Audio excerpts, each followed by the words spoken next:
Quando nós olhamos esse texto, nós vamos ver que ele começa dizendo que uma grande festa foi dada porque o filho de Abraão, Isaac, ele acabou de ser desmamado, então Abraão faz uma grande festa. Só que naquele momento de festa e celebração, Sara não fica satisfeita ao ver que Ismael, o outro filho, o filho que ela tinha dado uma ideia para Abraão fazer, para que Abraão pudesse ter uma descendência com a sua serva Agar.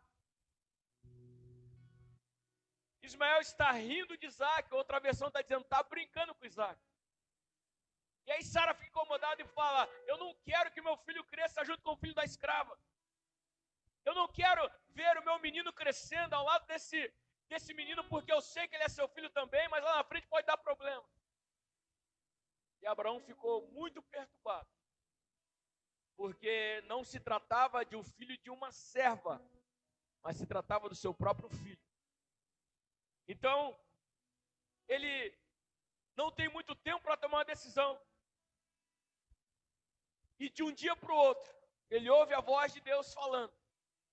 E no outro dia, sem que ele pudesse falar para Agar se programar, olha, tal dia você vai ter que sair daqui, tal dia você vai ter que pegar Ismael e vai para algum lugar. Não. Ele recebe um recado de Deus à noite. No outro dia de manhã, na manhã seguinte, ele já expulsa Agar daquele lugar. Isso parece muito com o que nós temos vivenciado hoje em dia. E uma das coisas que Deus começou a trocar no meu coração é sobre isso. Hoje nós estamos vivendo em uma realidade que todo dia você sente a necessidade de se informar com o que está acontecendo. Todo dia você precisa saber o que está acontecendo de novo. Você quer saber a evolução da pandemia, quer saber sobre a crise, sobre tantas coisas, e ainda que você fala, não, eu não quero mais saber de nada disso. Toda semana, o governador faz lá a sua sala de situação, e toda semana vai mudando as recomendações do que nós temos que fazer. Então você sente a necessidade de estar no meio de um ativismo. A sua mente não consegue descansar. Você é pego de surpresa com algumas coisas. Nós nos programamos para algo que não aconteceu ainda. Agar, quando recebe a orientação da sua dona, Sara, de que ela teria um filho com o seu marido Abraão, ela talvez teve os seus planos. Agora que eu tenho um filho com Abraão, eu vou passar a minha vida inteira aqui. Só que os planos de Agar foram desfeitos. Os planos que Agar tinha para Ismael foram desfeitos. Mas os planos que Deus tinha para Ismael não foram desfeitos. Os planos que Deus tinha para Ismael não foram desfeitos porque Ismael também era descendência de Abraão. Eu quero dizer para você, ainda que os seus planos tenham sido desfeitos, os planos de Deus para a sua vida não se perderam nenhum, todos eles estão intactos e Deus vai cumprir a agenda dele na sua vida em nome de Jesus.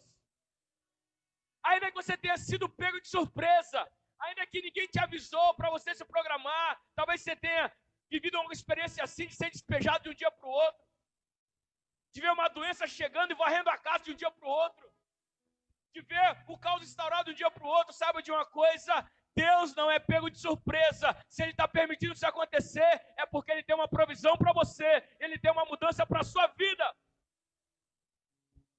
Talvez não seja no seu plano, talvez não seja da sua maneira. Agar pensou, vou ficar aqui, Abraão vai poder cuidar de nós, Abraão é muito rico, quem sabe daqui a pouco Ismael tem a sua terra.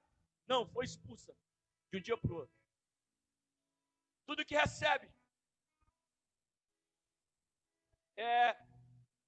alguns pães em uma vasilha de couro com água. Coloca no ombro dela. Ismael, do outro lado, fala, vai embora, porque você não vai poder viver aqui. Aquela mulher recebe aquilo como uma provisão para ela. Só que era certo que aquilo não ia durar muito tempo. Ela não tinha para onde ir, ela não tinha o que fazer. Mas uma voz tinha dito para ela, uma voz de autoridade, alguém de autoridade falou, olha, você tem que ir, você tem que sair daqui. Mas eu não tenho um plano, eu não consegui ligar para ninguém, não consegui fazer contato com ninguém, não consegui pensar onde eu vou morar, para onde eu for, não tem como, você tem que sair agora. E o pior de você, a pior situação do que você não ter tantas condições, é você não saber qual o próximo passo que você vai dar. Talvez o que mais te incomoda é que você recebe informação todo dia, mas você não sabe qual o próximo passo que você vai dar. Todo dia você vê a mídia noticiando as coisas, mas ninguém fala o que você vai fazer depois. Estamos no meio da pandemia, estamos no início, estamos no final, ninguém sabe ao certo. E aquela mulher recebe uma provisão de alimento, de alguns pães e uma vasilha cheia d'água. E pega o seu filho. O filho que era descendente de Abraão. E se pôs a um caminho. E sem saber onde ficar, ela começou a vagar pelo deserto. Ela não tinha esperança no porvir. Ela ficou à mercê da sua própria sorte. E ela não estava em um lugar onde era movimentado, não era o centro de uma cidade, não era o deserto, poucas pessoas passavam ali. Até que a água da vasilha acabou. O que elas tinham, o que eles tinham de provisão, não estava acabando, já tinha acabado. Acabou a água da vasilha. No deserto, no calor daquele, ela não sabia o que fazer. E ela pensou consigo: eu vou deixar o menino debaixo desse arbusto. Porque se não tem sombra para mim e para ele, eu vou deixar pelo menos que ele tenha sombra. E ela se assenta a uma distância dali. Porque o pensamento dela era esse: eu não posso ver esse menino morrer. Eu não posso ver o meu filho morrer. Eu não posso ver Ismael morrer.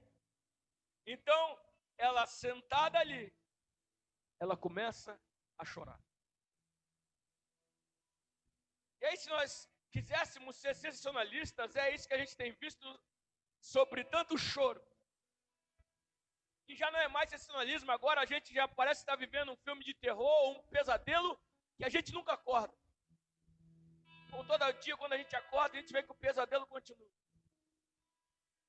Agar estava sentada a uma distância, porque ela pensou: eu não posso ver o meu filho morrer.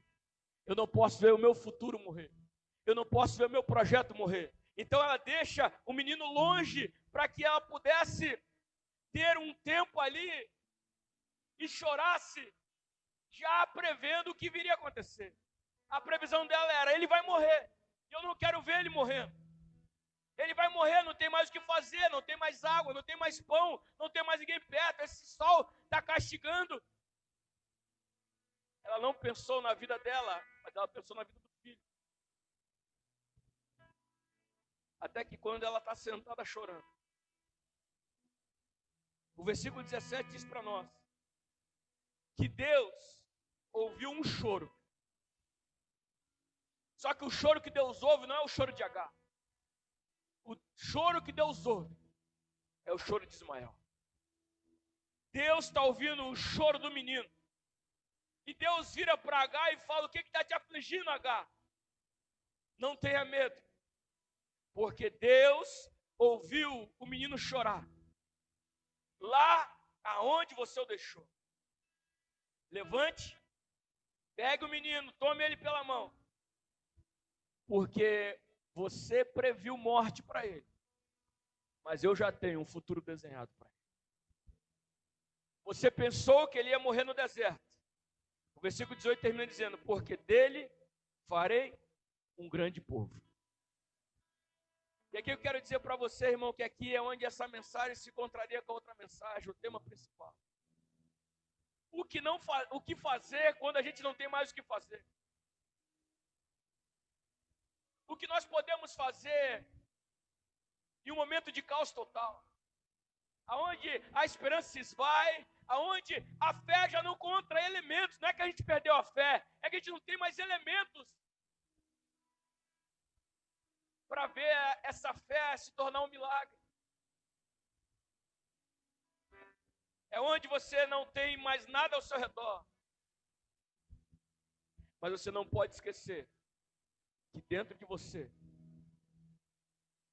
tem uma semente.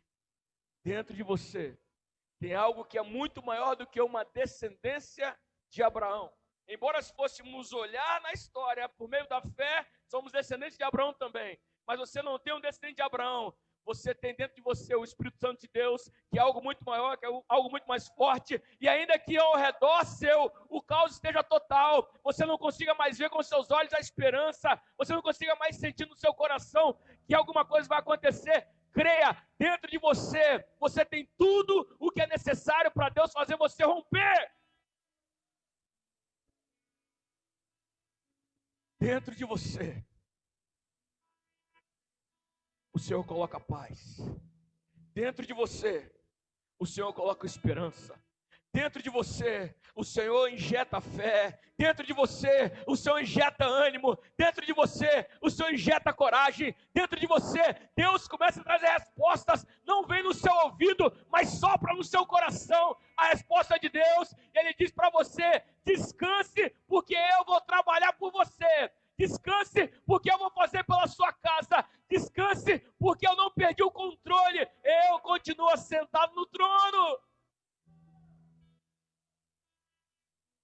O que te aflige, H? O que te aflige, Quadrangular Bela Vista? O que te aflige, Igreja do Senhor? Saiba que você tem um Deus dos céus que está ouvindo o choro.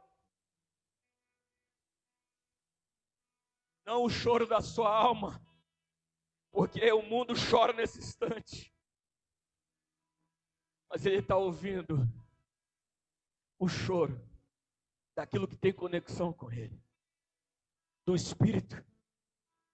Quando o nosso espírito começa a se dirigir a Deus com gemidos inexprimíveis, Deus está ouvindo a tradução e Ele vem em resposta a nós. Romanos 8 nos garante isso. Sabe quando você está orando em línguas, mas é mais um choro, é um gemido. É o gemido do Espírito Santo, é esse choro que Deus está ouvindo, é esse que vem a resposta, é esse que vem dizendo que todas as coisas cooperam para o bem daqueles que amam a Deus, é esse que o texto continua dizendo que todas as coisas somos mais que vencedores, é quando nós temos o choro do Espírito em nós. Não é quando a carne perdeu a esperança, é quando o Espírito já está angustiado a esse ponto. E quando a nossa aflição está tomando lugar, quando a nossa única alternativa é sentar e esperar, ah, meu irmão, é nessa hora que você vai ver a mão de Deus agindo em seu favor. Pastor, estamos no meio, no início, no fim, eu não sei. Só sei que Deus sabe e que Ele vai nos tentar em tudo isso. Pastor, e se acabar minha água na vasilha? Ei, se acabar a sua água? Levanta o menino, toma ele pela mão, porque tem futuro para ele. Versículo 19. Então Deus lhe abriu os olhos e ela viu uma fonte. Deus quer abrir os seus olhos, Deus quer mudar a sua direção, Deus quer que você enxergue alguma coisa boa acontecendo. No meio desse deserto, ninguém passou para te ajudar, mas Ele está abrindo uma fonte para você. No meio desse deserto, ninguém parou para te socorrer, mas a fonte Ele abriu para você. Ei, erga essa cabeça, levante seus olhos. Deus está fazendo com que você veja algo novo surgindo. Tem prosperidade para você em meio a essa guerra. Tem um tempo de bonança para você no meio de todo esse caos. Tem a paz do Senhor que excede todo entendimento invadindo o teu ser nessa hora. Mas não fique aí prostrado. Descanse em Deus. Mas se levanta, toma o menino e começa a seguir, porque Deus tem um futuro para você. Nós vemos que o texto termina, eu li porque o texto diz que o que a mãe pensou, que o menino morreria no deserto. A mãe primeiro teve que prover uma fonte de água, depois a mesma mãe. Quando o menino cresceu, virou flecheiro, foi atrás de uma mulher e ele constituiu família. A descendência dele começa ali. Deus está dizendo para algumas pessoas aqui, e para algumas pessoas que estão ouvindo essa mensagem, aonde você está, você não pode deixar aquilo que te aflige te paralisar. Pastor, é muito difícil. Sim, eu sei, Mas não é possível. Você tem que saber que você tem um Deus que ouve o choro do teu espírito, ainda que você não consiga vê-lo, ainda que, como nós cantamos, o Anderson cantou aqui, ainda que você não consiga sentir o abraço dele, ele, mesmo que pareça estar à distância, do céu ele ouve o teu choro, dos céus ele vem com resposta para você.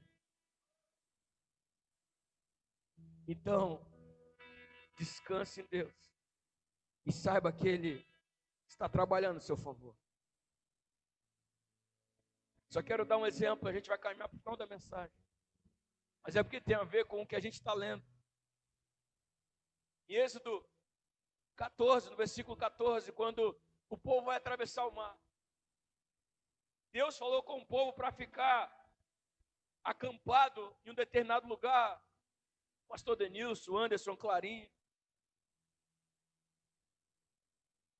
Deus falou para que eles pudessem ficar acampados.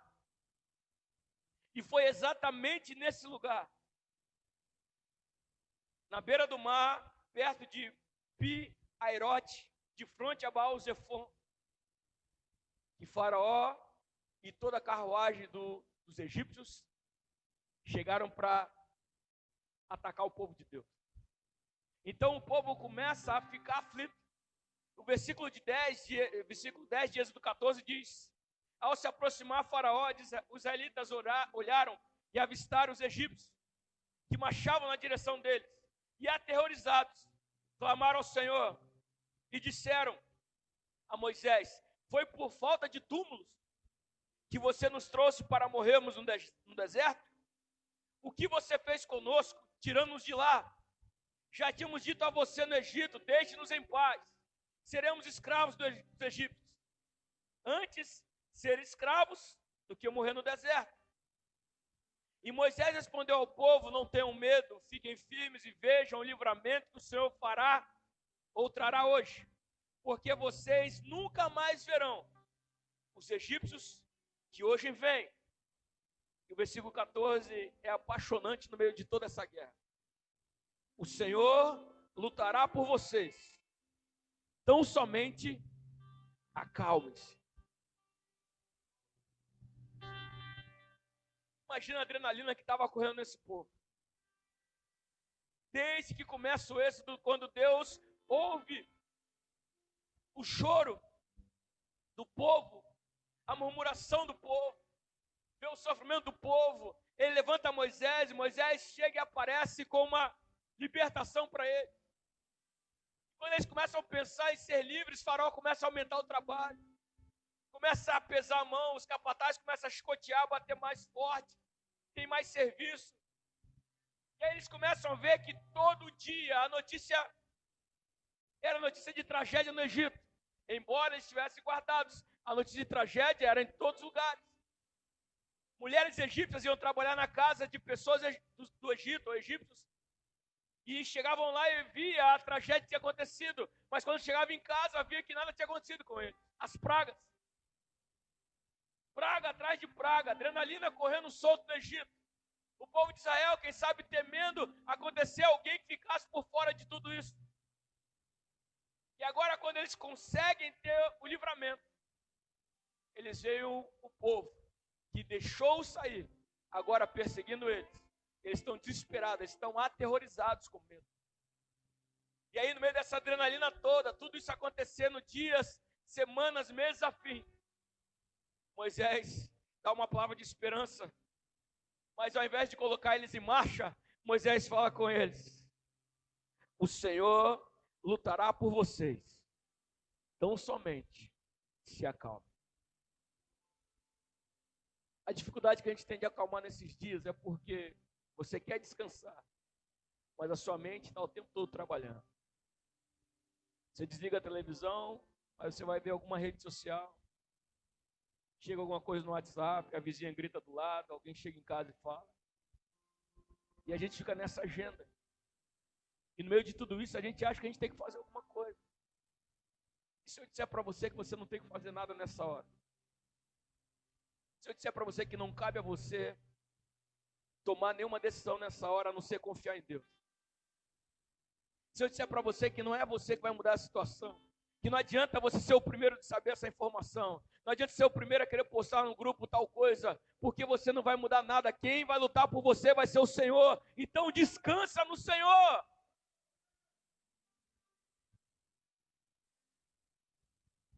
Não entra nesse ativismo, não entra nesse desespero. Descansa em Deus, porque Ele está trabalhando por você. A gente pensa que a gente tem que tomar alguma decisão. Eu olho e vejo pais de família, chefes de casa, que nem sempre são pais, são mães também. Eu vejo empresários, líderes religiosos, pessoas que têm tantos, que estão seguindo, esperando uma posição, tentando fazer algo, e às vezes a gente não está conseguindo descansar em Deus. E talvez a mensagem que você queria era uma mensagem que pudesse dizer para você fazer algo. Eu estou dizendo para você fazer algo, descansa no Senhor.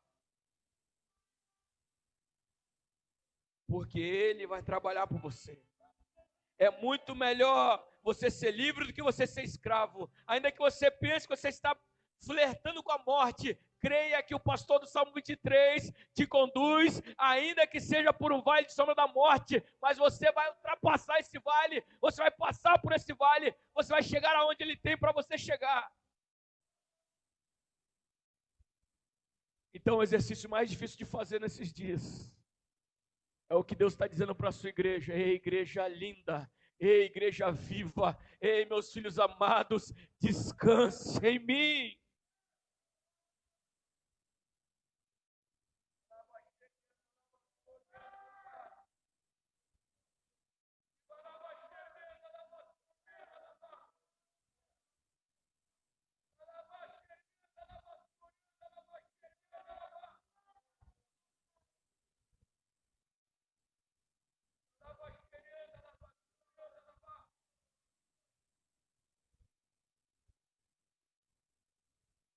Talvez o pensamento de H era: como eu posso descansar se o menino está chorando para morrer?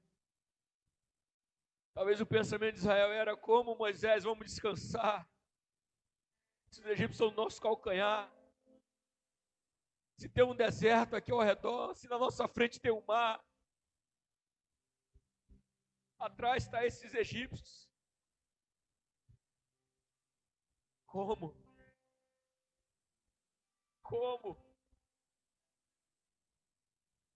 Deus poderia dizer para o povo de Israel: vocês acertaram, na frente tem um mar, do lado tem deserto, atrás tem Faraó, mas olha para cima, porque acima você tem um Deus.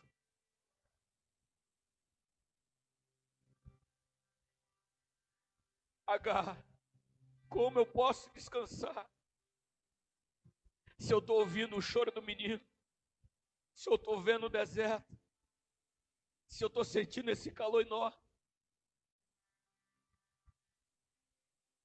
Deus poderia chegar nela e ao invés de dizer o que te aflige, é dizer: o choro eu também estou ouvindo, mas eu quero que você tire a atenção do choro nessa hora e comece a ouvir a minha voz, porque a minha voz é que vai dar direção para você. Pare de chegar ao deserto e comece a enxergar agora a fonte de água. Pare de sentir o calor do deserto e comece a sentir a brisa suave soprando em você e trazendo paz ao seu coração, e sabendo aonde você vê a desgraça, eu vejo o futuro, aonde você viu o fim, eu coloco um novo começo. Deus está no meio de nós aqui, igreja!